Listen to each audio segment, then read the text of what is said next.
Turn off the engine. Step out. Hands up. The elderly veteran trembled, trying to keep his service dog from barking, but the SWAT officer wasn't waiting for explanations. The taser struck him like lightning. Earl Matthews collapsed on the sidewalk, his service dog Bruno whimpering beside his motionless body. Passers-by screamed in horror at what they'd just witnessed. 6 minutes later, the entire block was surrounded, and a colonel in full uniform stepped down from an armored vehicle, his face dark with military authority. Earl Matthews, 73, had served 2 tours in Afghanistan before PTSD forced his medical retirement. The invisible wounds of war had followed him home, manifesting in panic attacks, insomnia, and a hypervigilance that made simple trips to the store feel like combat missions. Bruno, his German Shepherd service dog, had been trained to detect Earl's anxiety attacks and provide physical support during panic episodes. The dog could sense Earl's elevated heart rate, and blood pressure changes minutes before Earl himself realized an attack was coming. On this particular Tuesday morning, Earl had driven to the pharmacy to pick up his heart medication. He'd parked 10 minutes over the meter limit, a simple oversight that would have normally resulted in a parking ticket, nothing more. But someone had called 911, reporting a suspicious older man with a large dog sitting in a car outside the pharmacy. In the current climate of heightened security, the local police had dispatched a SWAT unit to investigate. When Earl returned from the pharmacy, prescription bag in hand, he found 4 heavily armed officers surrounding his 2010 Honda Civic. Bruno immediately went into protective mode, positioning himself between Earl and the perceived threats. "Officers, I'm a veteran," Earl said clearly, raising both hands while holding his prescription bag. "I have a carry permit, but my weapon is secured in the vehicle. This is my service dog. He's trained for medical assistance." The lead SWAT officer, Sergeant Rodriguez, had his weapon drawn and was shouting commands. "Turn off the engine! Step out! Hands up!" Earl tried to explain that the engine was already off, that he just returned from the pharmacy, that Bruno was a registered service animal. But his calm explanations seemed to escalate rather than diffuse the situation. Bruno, sensing Earl's rising anxiety and the threatening postures of the armed men, began barking, not aggressively, but in the alert pattern he'd been trained to use when Earl needed medical assistance. "Control your animal!" Rodriguez shouted, interpreting the service dog's trained response as aggression. Earl knelt down, trying to calm Bruno while keeping his hands visible. "He's just doing his job, officer. He senses my anxiety. Get away from the dog! Hands where I can see them!" The conflicting commands created an impossible situation. Earl couldn't calm Bruno without touching him, but touching the dog was being interpreted as non-compliance. His military training told him to follow orders, but his medical condition and his service dog's training created a feedback loop of escalating tension. When Bruno stepped protectively in front of Earl, Rodriguez made his decision. The taser struck Earl directly in the chest, sending 50,000 volts through his 73-year-old body. Earl collapsed instantly, his head striking the concrete sidewalk. Bruno whimpered and licked his master's face, trying to wake him as he'd been trained to do during medical emergencies. Have you seen someone who defended their country turned against by their own country? Type. This is unfair. Within minutes, cell phone videos of Earl's collapse were circulating online, but the narrative was already being controlled. The police department's initial statement described Earl as an uncooperative subject who failed to comply with lawful orders and whose aggressive animal posed a threat to officer safety. The videos showed only the final moments, Earl falling, Bruno barking frantically. They didn't capture his polite attempts to explain the situation or his clear identification as a veteran with a service dog. Bruno was immediately confiscated by animal control, despite Earl's weak protests from the ambulance stretcher. The dog's service animal registration and medical certification were dismissed as unverified paperwork that would need to be investigated. At the hospital, Earl was diagnosed with a concussion, 2 cracked ribs, and cardiac irregularities potentially triggered by the electrical shock. No police official visited to check on his condition. No apology was offered. The incident report listed him as detained and released, with no mention of his veteran status. Earl lay in the hospital bed, confused and alone, asking nurses repeatedly about Bruno's whereabouts. Most staff were sympathetic, but powerless to help. One nurse, however, recognized Earl's name. Maria Santos had served as a combat medic before becoming a civilian nurse. When she saw Earl Matthews on the patient roster, something clicked in her memory.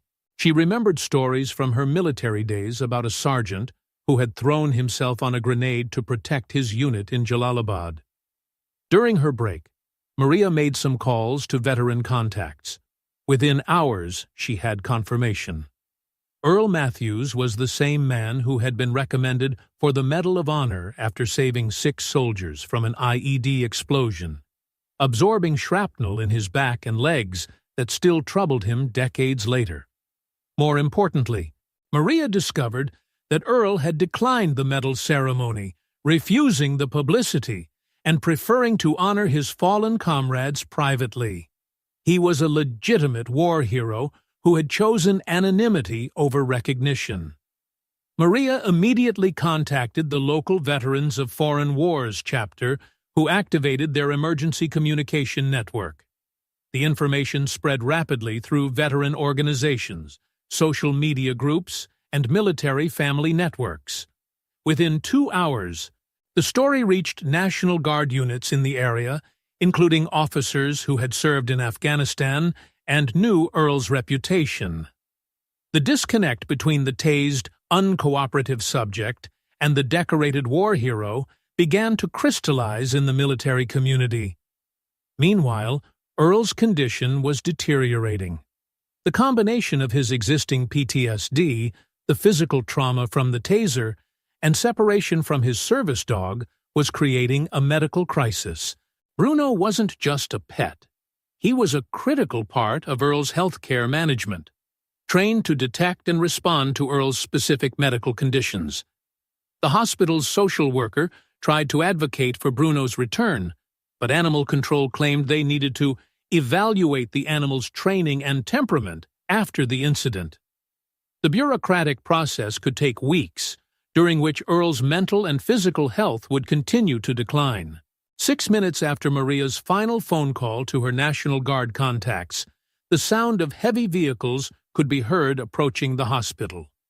Through the windows, she could see military Humvees and personnel carriers surrounding not just the hospital, but the entire block where the incident had occurred.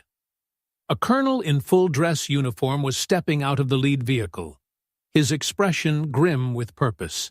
Maria recognized the insignia. This was someone with the authority to cut through bureaucracy and demand answers. Earl was about to discover that some bonds forged in combat transcend time, rank, and civilian authority.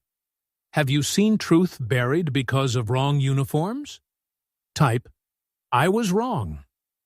Colonel James Garrett had been enjoying a quiet morning at National Guard headquarters when his phone began buzzing with urgent messages from veteran networks across 3 states. The name Earl Matthews hit him like a physical blow. He hadn't heard it spoken aloud in 15 years, but he'd carried the memory every day since Afghanistan. Within 6 minutes of receiving confirmation that Earl was the same sergeant who had saved his life in Jalalabad, Garrett had mobilized a full convoy. This wasn't official National Guard business. This was personal, and every soldier under his command understood the distinction. 4 Humvees and 2 personnel carriers formed a protective perimeter around the hospital and the original incident site. Local police, seeing military vehicles and personnel deploying with obvious purpose, immediately called for backup and clarification. Colonel Garrett emerged from the lead vehicle wearing his full-dress uniform, ribbons and decorations visible to anyone who understood military hierarchy. He walked directly past the confused police officers and hospital administrators, focusing entirely on reaching Earl. At the hospital, Maria Santos met Garrett at the entrance, quickly briefing him on Earl's condition and the separation from his service dog. Garrett's jaw tightened as he absorbed the details of how a decorated war hero had been treated by the very community he had served. Earl was awake but disoriented when Garrett entered his room.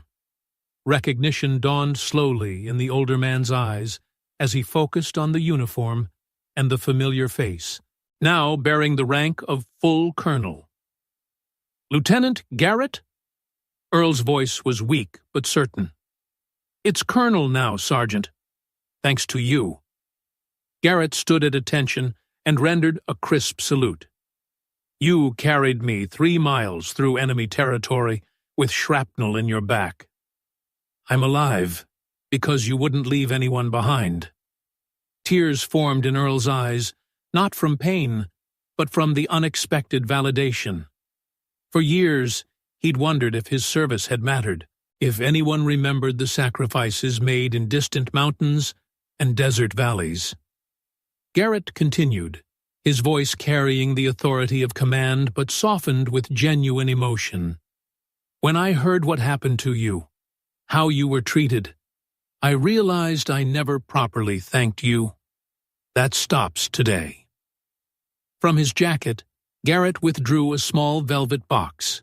Inside was the Bronze Star with V device that Earl had been awarded, but never received due to his quick medical evacuation and subsequent PTSD treatment. "This has been waiting for you at Fort Bragg for 15 years, Garrett said, pinning the medal to Earl's hospital gown.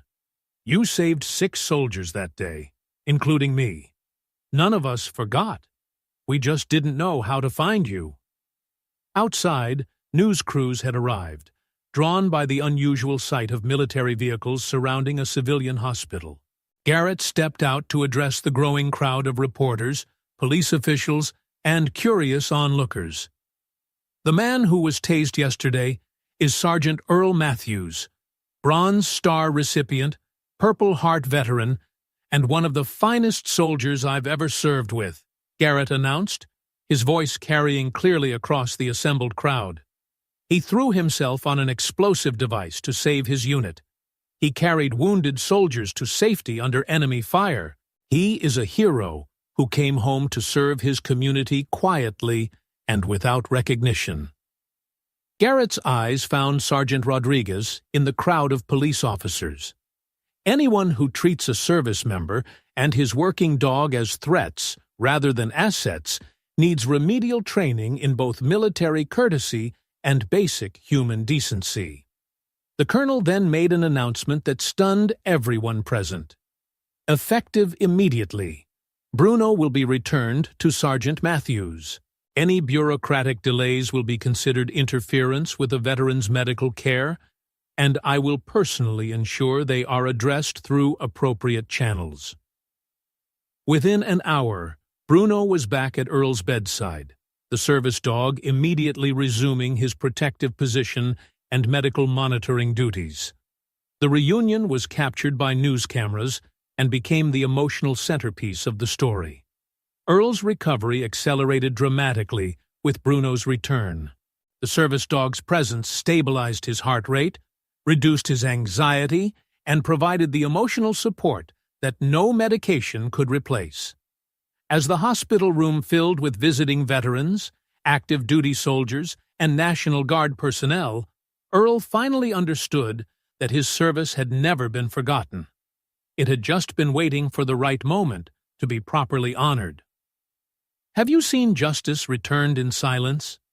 Type, "I'm indebted." The video of Earl and Bruno's reunion became national news within hours, sparking conversations about veteran treatment, police training, and the role of service animals in healthcare. The footage of Colonel Garrett personally pinning Earl's long-overdue Bronze Star resonated across political and social divides. The mayor called for an immediate investigation into the SWAT team's actions, while the police chief announced mandatory training on veteran recognition and service animal rights.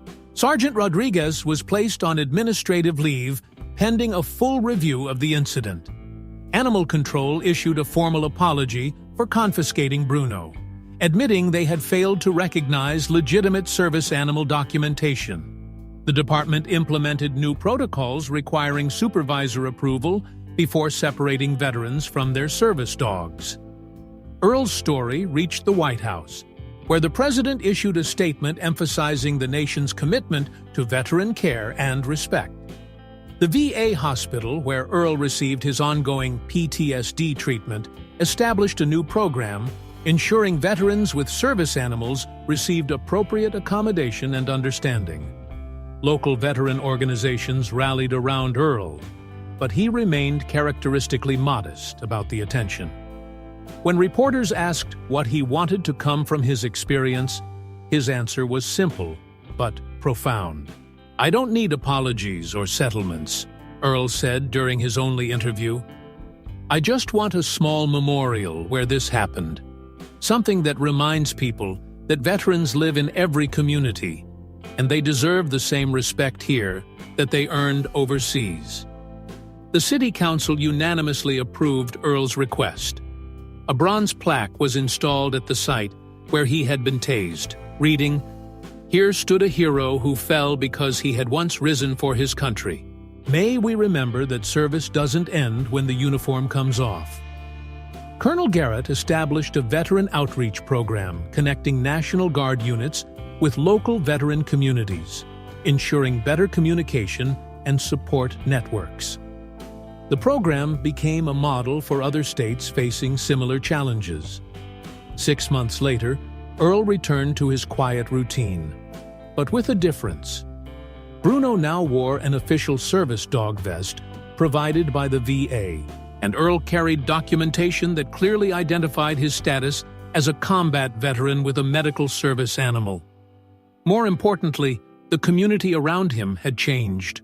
Police officers who recognized him on the street offered respectful nods.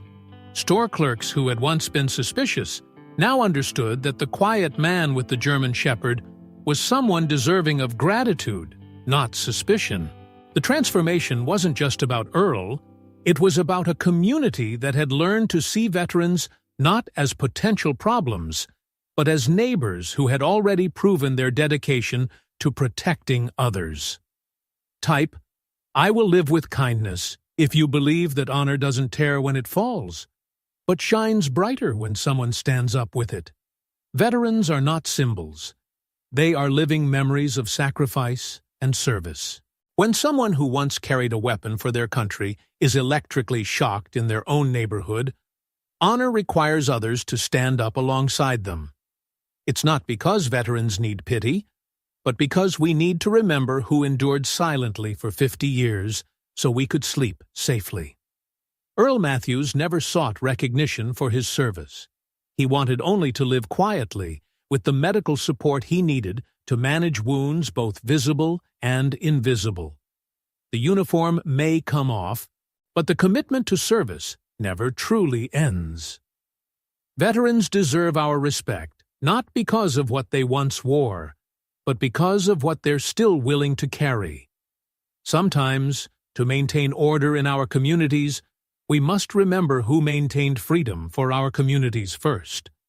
True honor isn't diminished by mistreatment.